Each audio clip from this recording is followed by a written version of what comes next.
Hey everybody, today I had a great opportunity to sit down here with a bunch of CellMates. We talked about transitioning veterans. We talked about clients needing help like that. We talked about our 2024 strategic goals for Fusion Cell. This is how we're gonna win this year. Take a look.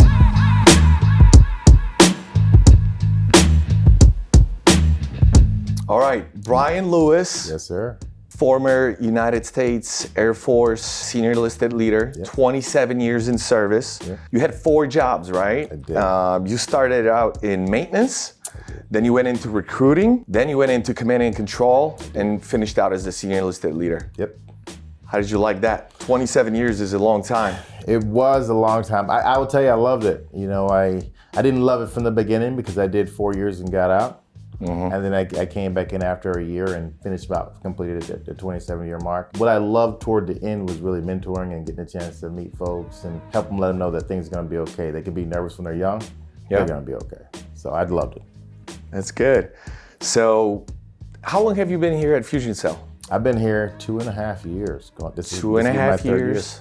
Yep. All right, how many people have you helped so far transition from the military into the corporate world? Sure. I would say it, you know, I think professionally it's countless. And I say countless because it's not just a number, right? Countless in the fact of not all of them have Fusion Cell, me working with Fusion Cell, I will help them through Fusion Cell get a position. But I helped a lot of them just chatting, you know, and helping them with their resume. Helping them understand that, hey, you can grow a beard now. Help them understand like all the different things, the nuances you have when you leave in the military. Help them understand that, hey, it's a little different now. Be prepared for the civilian life. Learn to brand themselves. Helping them with their LinkedIn, you know, helping them with just all the different things that you don't think about until you have to think about them when you're getting out. I couldn't put a number on it, but it's been a lot. That's a lot of people.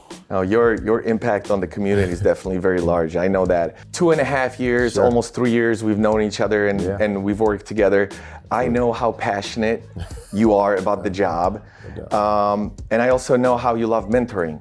Why don't you give me a little bit of give us an example of how you do that on a one-on-one basis with your candidates and how that impacts their life moving forward. Sure.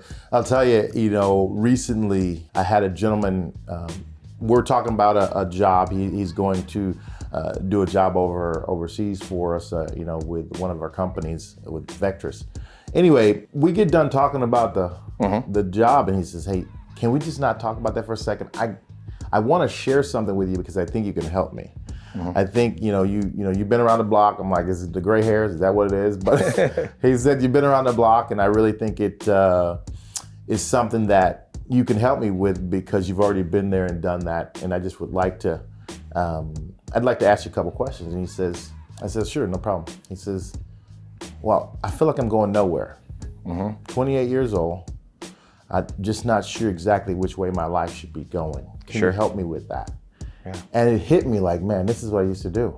I used to sit down and have these conversations and it instantly I went back to doing that. I instantly went back to talking to him and say, hey man, I was 28 too. I had no idea what I was gonna be doing in my life. But one thing I think is important that he didn't do was begin to compare himself to other 28-year-olds. Because you think on the outside that they got it together. They do not. They're all trying to figure it out as well. So just really that sitting down with him and having that conversation and then getting off the phone and letting him know, hey, I appreciate you being willing to share that. Being willing to have that conversation with me about where you think you are, but also him being open to what, you know, he could see that I would probably bring to the table. So that sort of mentorship is priceless. And it's one thing about Fusion Cell, we're able to do that because we have the credibility. This guy was a 7-year military member out of the Air Force as a firefighter. So he knew, okay, I did 27 years. I can ask this guy because he would know, right? So it was very, very rewarding to do it. You know, I keep in touch with him. You touched on identity and very briefly, right? Having your own identity, especially after you leave the service and looking deep inside of yourselves to see who you are and how you're going to be a well-functioning member of the society. That is so important, right? And we do that We do that for all of our candidates. When we get on the phone, we got to figure out which part of the process they are in. That's when we need to interject and help him get through the rest of that process. Absolutely. Talk a little bit about bridging that gap between the military world and the civilian world, right? Talk a little bit about that whole transition process. Yeah, I'll tell you, one of the things that we help the military person do, we'll speak about the military person first and then the client second, but the military person, the big thing is helping them understand that you have to brand yourself into the direction in which you want to go. If you now want to do something in the marketing arena, it's important that you start branding yourself in that arena.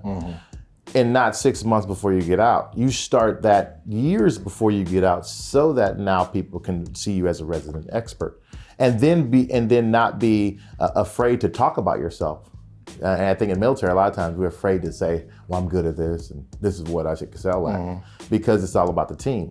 Whereas when you're preparing for the civilian sector, you need to evaluate what you're good at to be able to sell that to your employer. That's right. And I think vice versa, when it looks at the employer, at our clients, I think it's important for us to share with them, you may have some misconceptions about what you think the military brings to the table, but here's the reality. A person who's been doing this for 5 years, they bring this to the table. A person who's been doing this for 20 years, this is what they're gonna bring to the table. And they may be able to bring more value instantly, as long as you're open to hearing what we have to say. So it's bridging both of those things from the client standpoint as well as the candidate. So. Okay, Brian, talk to me a little bit about the difference between soft skills and the hard skills. What does that really mean? Yeah, I would say, let's start with some of the soft skills. I think being able to work in a team environment from day one, moving into a civilian employer, right? I think it's what we do. We're team people. The military does not function on the individual. We function more so on the team aspect. So being able to do those things together is what bring value from day one. Being able to, I know as a young airman, my senior leaders put me out front and to talk to generals and not be afraid. I mean, it didn't start that way. You just get out there and you start sweating and get through it. But I think you develop confidence. You develop this confidence, you develop this ability to be able to share opinions on something, because not only did they give you the confidence to get out there, but they put you in situations to where you had to perform, and that performance will bring value from day one. Now, from a soft skill standpoint, that's what I see now. When I say hard skills, I think, I know from the Air Force specifically, every person who joins the Air Force are automatically enrolled in the community college of the Air Force. So you're going to get college credits from the beginning. Not only are you getting college credits, you're going to get training.